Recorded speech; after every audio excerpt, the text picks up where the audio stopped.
ఆకాశాన్నే తాగేసిందే తన కన్నుల్లో నీలం, చూపుల్లోనే ఏదో ఇంద్రజాలం. బంగారు వానల్లో నిండా ముంచే కాలం, చూస్తామనుకోలేదే నాలాంటోళ్ళం. భూగోళాన్నే తిప్పేసే ఆ బుంగమూతి వైనం, చూపిస్తుందే తనలో ఇంకో కోణం. చంగావి చంపల్లో చంగుమంటూ మౌనం, చూస్తూ చూస్తూ తీస్తూ ఉందే ప్రాణం.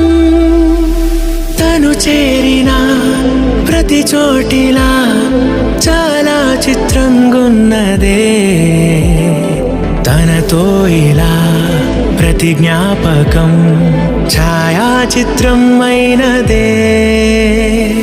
సరే సరే త్వరపడకో, తదుపరి కథ ఎటుకో.